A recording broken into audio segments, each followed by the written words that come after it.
बोलिए भारत माता की। विदर्भ के किसान हैं, जरा लगे कि यहाँ एग्रो विजन हो रहा है। भारत माता की, छत्रपति शिवाजी महाराज की। मंच पर विराजमान नागपुर के लोकप्रिय सांसद और देश के विजनरी लीडर, कल्पनाशील मस्तिष्क के धनी, मैन ऑफ आइडियाज, आदरणीय श्रीमान नितिन गडकरी जी, हमारे साथ मंच पर उपस्थित वरिष्ठ राजनेता और मंत्री आदरणीय Sudhir ji, Shri Ashish Jaiswal ji, Shri Pankaj Bhoyar ji, CMD NDDB doctor Meenesh Shah ji, Deepak ji, TR Kesavan ji, Raman Mittal ji, Girish ji, CD माए जी, रविंद्र जी, हमारे लोकप्रिय विधायक चरण सिंह ठाकुर जी, गडाटन जी, पाटिल जी, खोड़े जी, ये तीनों बीसी है हमारे, सुश्री कोमल जी, मंच पर विराजमान हमारे सभी साथीगण और यहां उपस्थित मेरे किसान बहनों, भाइयों, भांजे, भांजियों, आप सबको प्रणाम, आप सबको नमस्कार।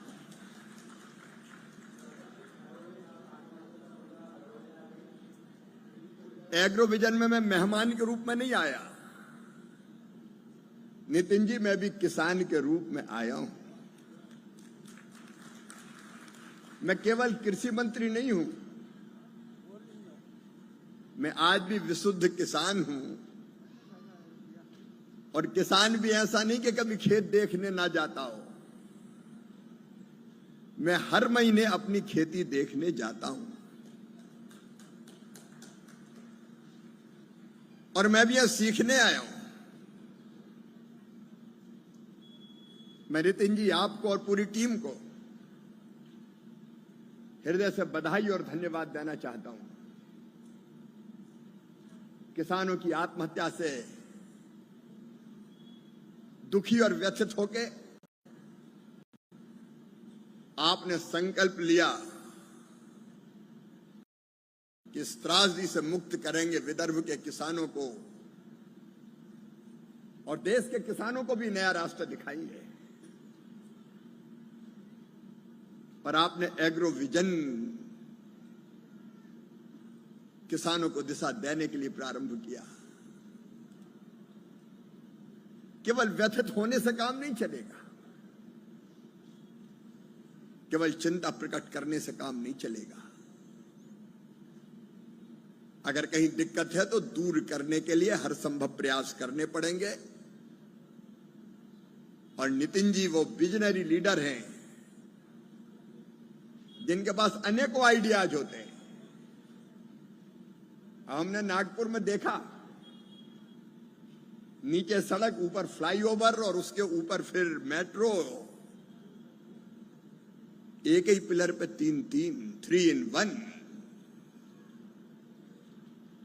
और किसी के क्षेत्र में भी आपने जो विचार किए हैं नितिन जी,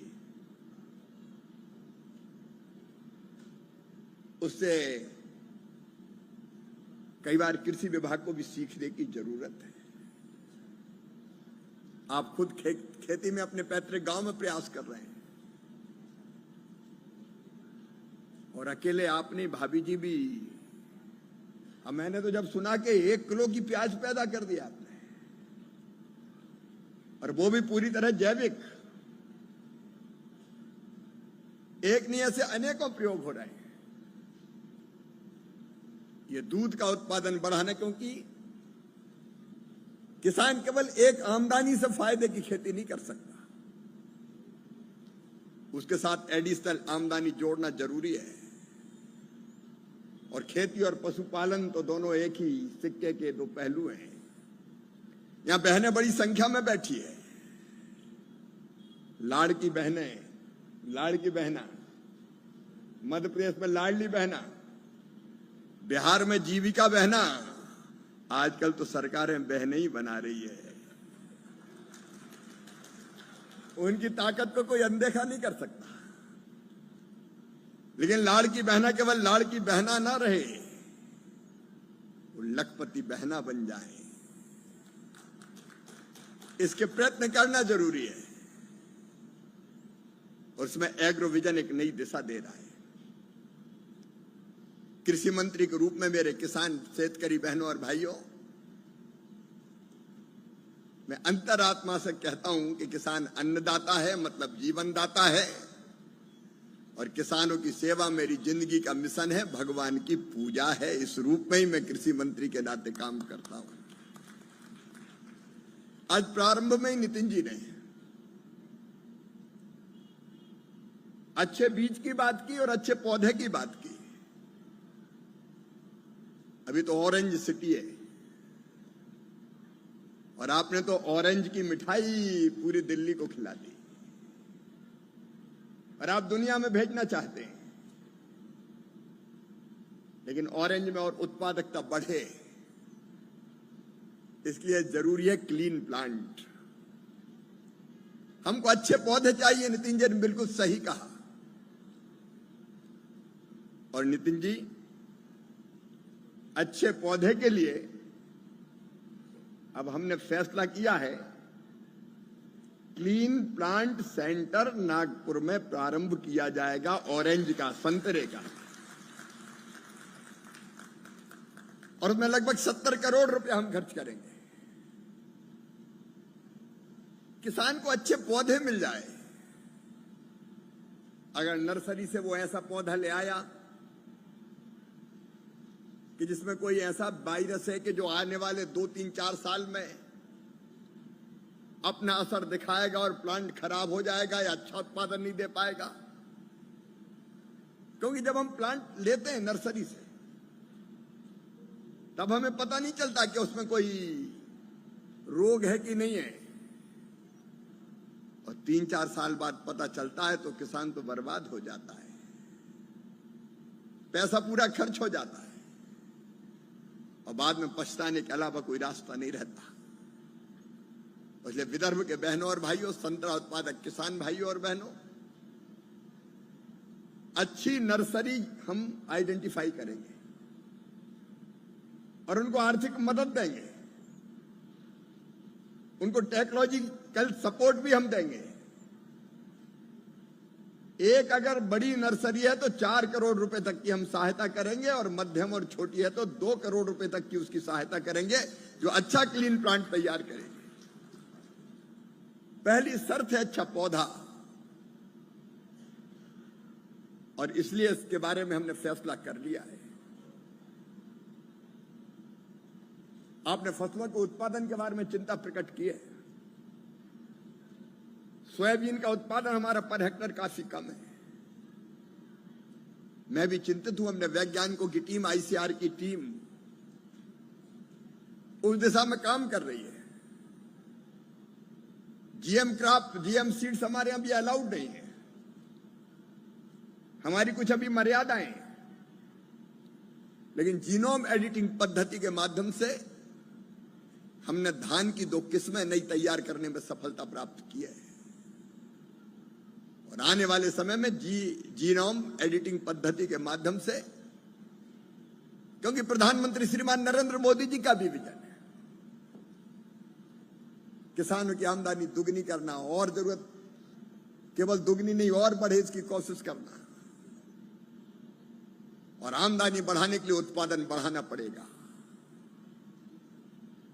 पर हेक्टर जब तक उत्पादन नहीं बढ़ेगा, आप तुअर की अरहर की बात कर रहे थे, मैं आपको बधाई देता हूं, 15 क्विंटल पर एकड़ आपने पैदा किए। आमतौर पर किसान 3-4-5 क्विंटल से ज्यादा पैदा नहीं कर पाता। हम दालों के भी अच्छे बीज, आईसीआर के हमारे साइंटिस्ट, मैंने टास्क दिया है नितिन जी, पहले हमारे साइंटिस्ट रिसर्च भी करते थे, वो कई बार डिमांड ड्रिवन नहीं होती थी। अब हमने तय किया जिस चीज की किसान को जरूरत है उसमें रिसर्च करो भाई। लैब और लैंड को जोड़ना पड़ेगा, लैब टू लैंड। वैज्ञानिक रिसर्च किसी चीज में कर रहा है, किसान को जरूरत किसी और चीज की है। अब हमने तय किया है रिसर्च उसमें होगी जिसकी जरूरत हमारे किसानों को है, और वो टास्क हमने अपने वैज्ञानिकों को दिया है। अच्छे बीज हमें चाहिए और उस दिशा में निरंतर शोध और रिसर्च चल रहे हैं। अभी इस साल भी पिछले साल की अगर 23-24 के मुकाबले 24-25 के उत्पादन को आप देखें तो 6% उत्पादन में वृद्धि करने में हमने सफलता प्राप्त की है, और 10-11 सालों को अगर आप देखें तो 44% उत्पादकता खाद्यान्नों की बढ़ी है, फूड ग्रेन की बढ़ी है।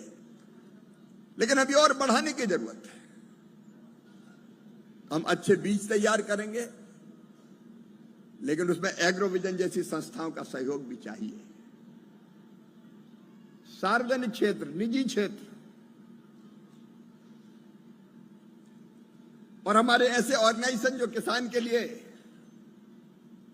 समर्पित मन से काम कर रहे हैं, वो साथ मिलकर एक प्लेटफॉर्म पे आए। और इसलिए हमारे संतरा अनुसंधान संस्थान को भी मैं ये निर्देश देता हूं कि एग्रोविजन के साथ मिलकर आप काम करें। मिलकर काम करेंगे, परिणाम अच्छे आएंगे। एक दूसरे से हम सीखने की कोशिश करेंगे, सिखाने की कोशिश करेंगे। फलों का उत्पादन भी बढ़े, सब्जियों का बढ़े, फूलों का बढ़े। उत्पादन बढ़ाना पड़ेगा। और दूसरी चीज भी बिल्कुल सही कही, उत्पादन की लागत घटानी पड़ेगी। अगर केवल उत्पादन बढ़ जाए और लागत ना घटे और पैसा और ज्यादा लग जाए तो फिर शुद्ध लाभ, नेट प्रॉफिट नहीं होता। और इसलिए आपने जो मैकेनाइजेशन की बात कही, मैकेनाइजेशन से लागत घटती है। माइक्रो इरिगेशन, ड्रिप इरिगेशन, इससे लागत घटती है, पानी कम लगता है। आप तो पानी के महत्व को कितना रेखांकित करते हैं मैं जानता हूं। और इसलिए मैकेनाइजेशन की दृष्टि से भी आपने जो बातें कही, हम कोई कसर नहीं छोड़ेंगे। अभी हम किसान को अनुदान पर कई कृषि उपकरण देते हैं, उसमें कई बार पारदर्शिता का अभाव रहता है।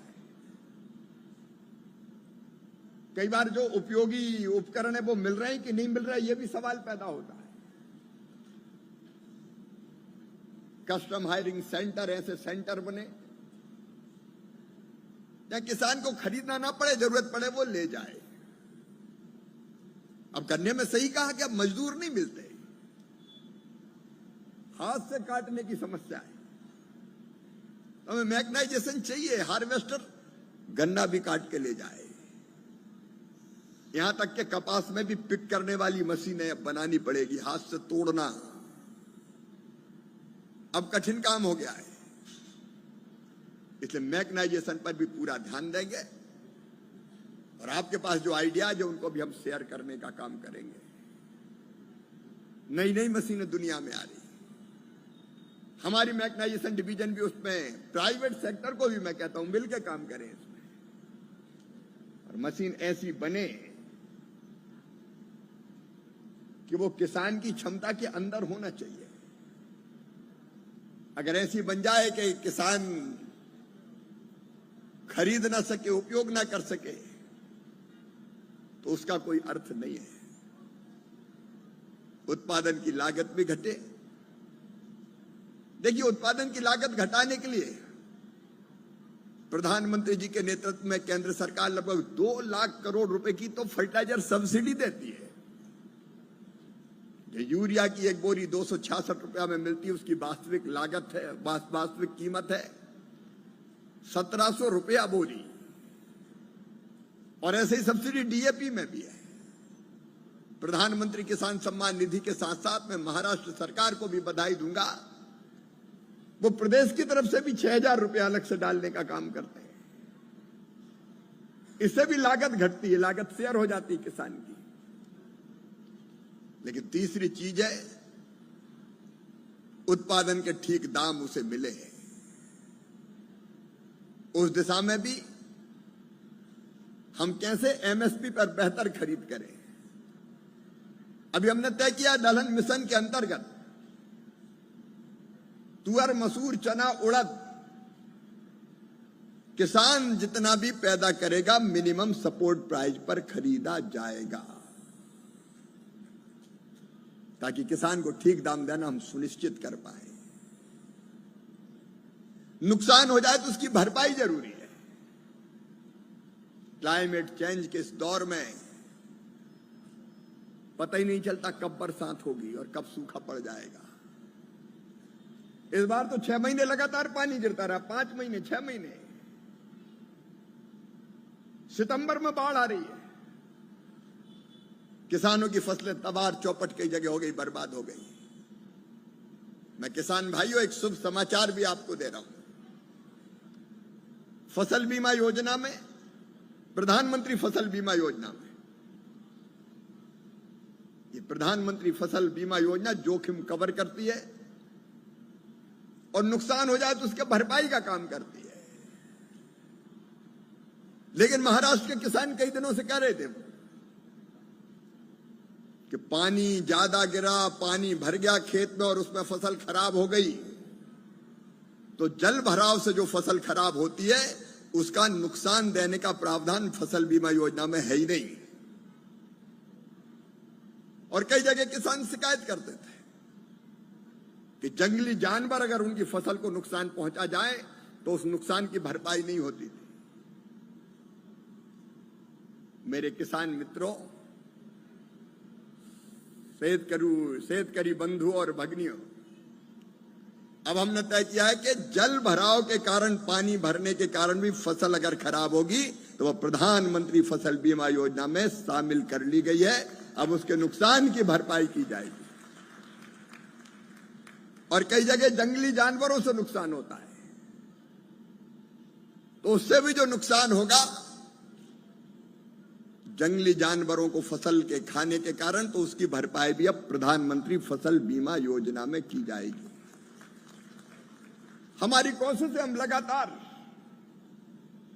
इन योजना में सुधार करने की कोशिश कर रहे हैं। लेकिन एक बड़ा काम है फसल का डाइवर्सिफिकेशन और वैल्यू एडिशन। वैल्यू एडिशन की बात बड़े विस्तार से नितिन जी ने बताई है। किसान जो पैदा करता है, अगर उसकी प्रोसेसिंग स्थानीय स्तर पर हो जाए तो किसान को ठीक दाम मिल जाए।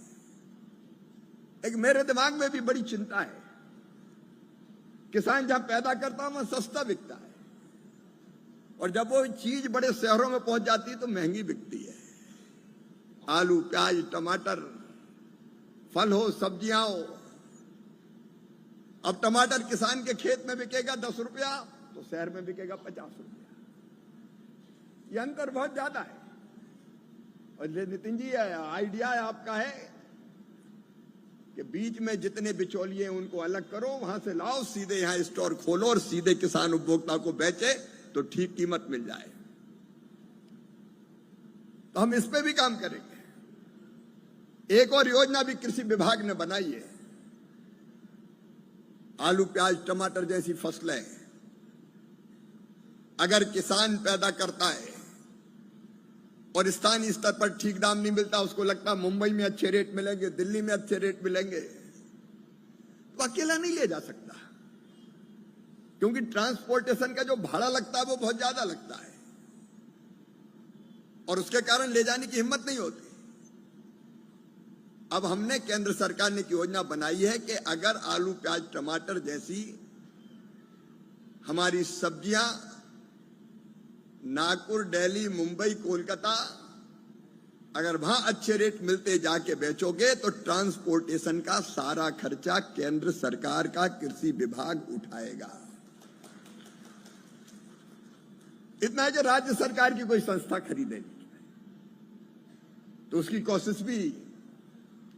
और बीच में प्रोसेसिंग की बात आपने कही, दलहन मिशन में नितिन जी हमने ये प्रावधान किया है कि जहां दाल पैदा होगी वहां अगर कोई दाल मिल खोलना चाहता है तो 25 लाख रुपए तक की सब्सिडी दाल मिल खोलने के लिए भी दी जाएगी। अभी दलहन मिशन में तय किया है।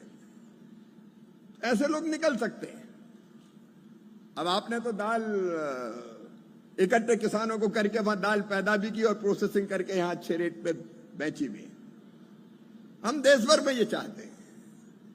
तो दलहन मिशन, तिलहन मिशन, ये इसलिए कि वैल्यू एडिशन भी हो जाए और फिर कई चीजें बनाना और दुनिया भर में पहुंचाना, उसके लिए रिसर्च, इनोवेशन सबकी जरूरत है। जैसे आपने संतरे की मिठाई की बात कही, वैसे बाकी भी हमारे जो फल और सब्जियां हैं उनकी प्रोसेसिंग करके बेचने की दिशा में भी, वैल्यू एडिशन करने के लिए भी भारत सरकार का फूड प्रोसेसिंग डिपार्टमेंट सोचता है और उसमें कृषि विभाग पूरा सहयोग करने का काम करेगा। ये एग्रो विजन एक अद्भुत प्लेटफॉर्म है। यहां सब दिखाई दे रहे हैं।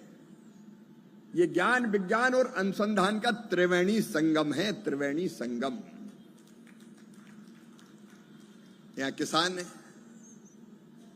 जिनको प्रैक्टिकली खेत में उत्पादन करना है। यहां साइंटिस्ट है जिनको रिसर्च करके किसान के पास तक पहुंचाना है।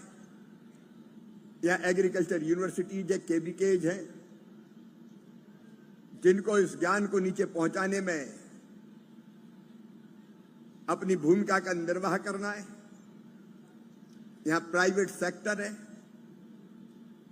जो मैकेनाइजेशन से लेकर अलग अलग क्षेत्रों में प्रोसेसिंग के क्षेत्र में काम कर रहा है।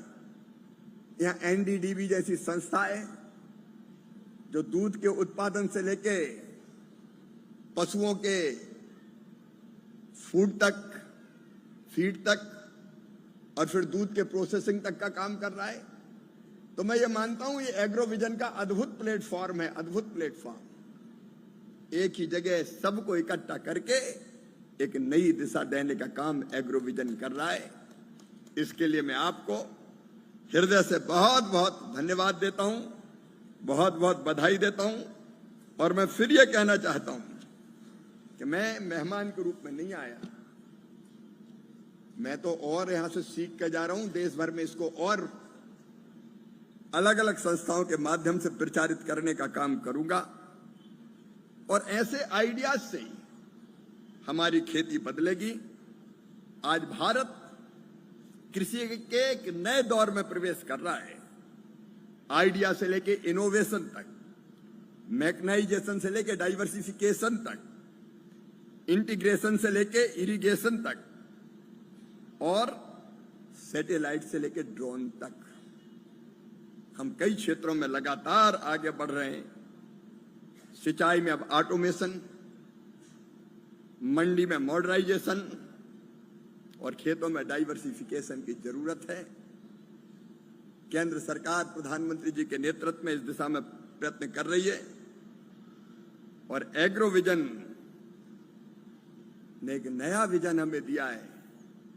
टेक्नोलॉजी, ट्रेनिंग, क्योंकि यहां किसानों की ट्रेनिंग होगी, कार्यशालाएं चलेगी और ये ट्रेनिंग साल भर जारी रहती, केवल मेले तक नहीं। तो टेक्नोलॉजी, ट्रेनिंग, ट्रेड और ट्रांसफॉर्मेशन सब एग्रो विजन में हमें देखने मिल रहा है। आपको बहुत बहुत बधाई और किसान बहनों और भाइयों, एक बार फिर अपने सेवक का प्रणाम स्वीकार कीजिए। बहुत बहुत धन्यवाद।